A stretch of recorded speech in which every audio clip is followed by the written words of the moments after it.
students, welcome to Module 3. I wanted to record a short screencast just to give you an overview of what you're going to accomplish in the next 2 weeks. So if you notice, I'm at the home page for our course, and I want you to go ahead and click on Content, and you will see that Module 3 is up and ready for your use. So the first thing I really want to stress is that you should read the Module 3 overview. So in the Module 3 overview, you'll notice that we have our learning objectives, and then I also give you some text which I would like for you to read about setting the stage for our discussion of effective feedback, which is strategy number 3. You'll notice that I've also included a YouTube video and a little bit of a summary of the content. For the resources for Module 3, it's going to be 2 different resources. We have your Chapter 3 course text, and we also have a Google Doc, which we're going to be using for Part 2, the community conversations. So we're going to begin just like we've done the last 2 modules, where you're going to be microblogging Chapter 3. You'll notice that I've given you 2 specific questions or prompts that I'd like you to respond to at the end of your posting of your microblogs. Under community conversation, this is where you're going to spend the bulk of your time in Module 3.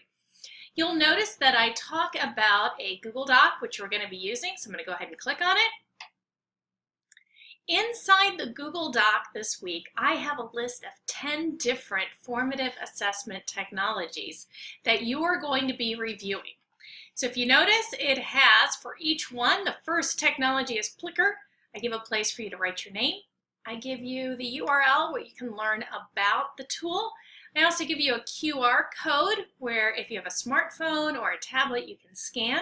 And I also give you the direct link of the URL. So if you're working from your laptop, you can just click on the link. And it's just a short little tutorial on how to use the technology. Now, as I said, there are 10 different technologies listed. So if you look, we have Plickr. Let's see, the next one is, trying to peek, Poll Everywhere. There's another one called Socrative, Kahoot, which is a hoot, and the list goes on and on. So what I want you to do is to visit the Google Doc. You're going to choose a technology that you are going to become the expert on. So we are going to use the old elementary school model of I called it. So whenever you call it, if you want Plickers, you're just going to put your name right after Plickers, and once a name is filled in, that student has claimed the right to review that technology. Now, as you're reviewing the technology, you do really need to become the expert. So you're going to need to set up an account for whatever application it is, learn how to use it. You may want to search the web for more information from other teachers that have used it. And you're going to present your expertise in 2 different formats. The first format is, which I would start at the end, is a blog entry. Now, it is, if you think of what a blog is an informal, formal conversation where you post things online. So you're going to be just writing up your review in text format and put it in your blog entry. And then after that, I'm going to ask you to create a video podcast, i.e. a screencast. So you're going to walk us through the technology and give us your review.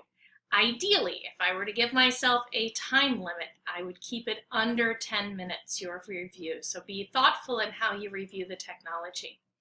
Now, if for one, Kahoot uses a lot of smartphones, so it is something, or a tablet. So you may want to, if you want to show us what it looks like on a tablet or a handheld, you may want to go ahead and take a screenshot from your smartphone or iPad and then use that to put over on the laptop to create a PowerPoint presentation or Prezi that you're going to screencast to present. So you may have to be a little bit creative on how you get some of those mobile devices, the information from it, to your screencast. After you're finished with that, you have completed Part 2 for the community conversations. And then Part 3 of the field project really is just where I want you to go back to the community conversations, read over your classmates' post, think about how you could use it in the classroom. If you get a chance to use it, all the better. Not required. And I want you to engage in an informal conversation with your classmates. So if you have more questions about the Plickers, You may want to post a question on the discussion board to the Plickr expert and say, hey, how does this work? Or what do you think about this? So it is an informal conversation in the formative assessment part 3. And so that really is the totality of Module 3. We'll be learning about effective feedback. You're in part 1. In part 2, you're going to be learning about some really great emerging technologies for formative assessment. And part 3, you're going to be sitting and thinking about, hey, how could I use some of these technologies for formative assessment in my own classroom?